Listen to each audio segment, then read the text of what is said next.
Olá, tudo bom? Meu nome é Ramon Durães, é um enorme prazer falar com você agora e eu estou sempre promovendo algumas discussões e algumas são bem calorosas, né?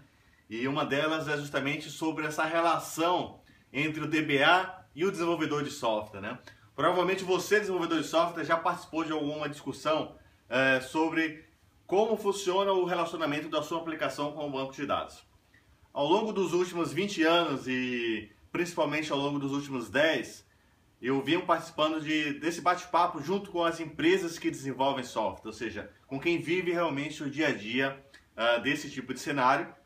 E grande parte dos meus clientes hoje estão trabalhando num modelo de serviço onde uma aplicação ela não pode depender do banco de dados. O banco de dados é um dos pontos de uso da aplicação, mas a aplicação não pode deixar de atender um cliente por causa do banco de dados, né? E principalmente que o conceito de banco de dados hoje, ele evoluiu tanto que para a gente de aplicação, ele tem que se comportar como um repositório, uma visão onde a gente vai usar o mínimo possível dele.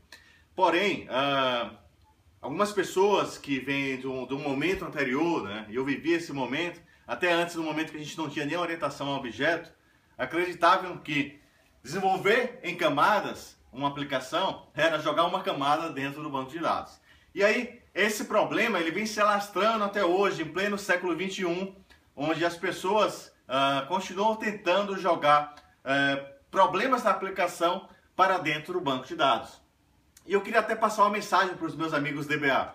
Quando a gente fala em criar uma visão onde toda a inteligência está dentro da aplicação, a gente não está ignorando o trabalho do DBA. Na minha visão, inclusive pessoal, o trabalho do DBA ele tem que ir muito além do que ficar fazendo tabela e query, né? Então essa é uma visão ainda que precisa ser atualizada. Eu acho que se você tem que pensar no banco de dados, tem que pensar em como tornar ele mais performático, onde você vai trabalhar na parte de inteligência de dados, onde você vai inclusive ajudar o cliente na visão, não somente naquela visão operacional, e sim na visão agora também estratégica, ou seja, criando recursos de BI, de Big Data, para oferecer informações mais relevantes para o cliente, né?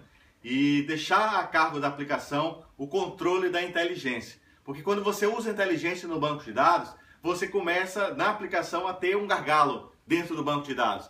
Eu já vi cenários onde o cara tem um procedure com 15 mil linhas, que é impossível se manter, né? Triggers e mais triggers que atrasam o processo de transação no banco de dados. E quando a gente fala nisso, a gente tem que pensar hoje em banco de dados relacional, banco de dados não relacionais e banco de dados multi-inquilinos em serviços de nuvem, né? Onde eu vou ter milhares de transações simultâneas. Então a gente tem que começar a pensar isso, e isso provoca uma mudança muito grande, porque eu preciso ter um controle pleno da qualidade da aplicação para garantir o funcionamento do meu serviço. E isso a minha aplicação tem que olhar para o repositório de dados, independente se é um banco relacional ou não relacional, se está associado a um serviço qualquer de nuvem, né? E aí essa discussão gera geralmente uma polêmica muito grande, porque é um momento de desapego mesmo que todos precisam ter dentro do contexto de aplicação, né? Então a gente tem que se preocupar hoje com a estratégia da aplicação, com a manutenção da qualidade, com o reuso como um todo, né? E principalmente que a gente tem hoje excelentes alternativas de ORM que faz justamente o trabalho de mapeamento objeto relacional. Então a proposta de valor do mapeamento objeto relacional é abstrair na visão da aplicação todo o trabalho de relacionamento com a sua base de dados, independente se é uma base SQL, se é uma base Oracle, se é uma outra base de dados na nuvem, por exemplo, ou uma base elástica, né?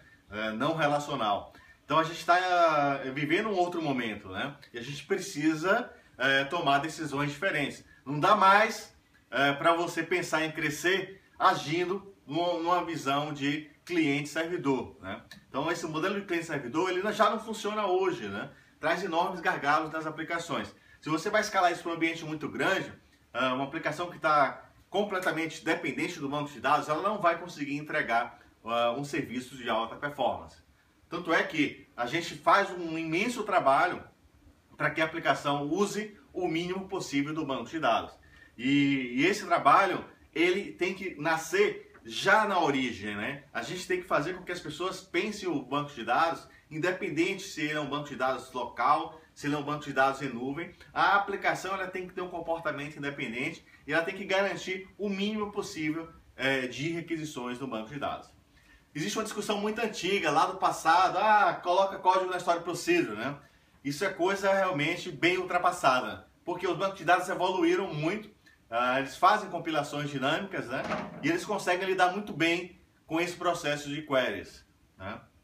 E as próprias plataformas de ORM também, elas se encarregam de preparar as melhores consultas, e isso traz também para o time de desenvolvimento uma fácil manutenção, porque facilita muito o controle do projeto. Em vez de eu estar mantendo um código no banco de dados, na minha aplicação, eu escrevo um código, por exemplo, em C#, né, e ele se encarrega de gerar todo o código Transact SQL para mim. Então o teu desenvolvedor de software vai fazer a manutenção em um único ponto. Isso reduz muito o gargalo dos projetos, facilita com que a gente tenha todas as regras de negócio automatizadas e validadas por um processo de teste automatizado, e isso faz o quê? Acelera o seu projeto, ao mesmo tempo ele tira esse gargalo que é esse relacionamento com o banco de dados. Isso está muito bem resolvido, né?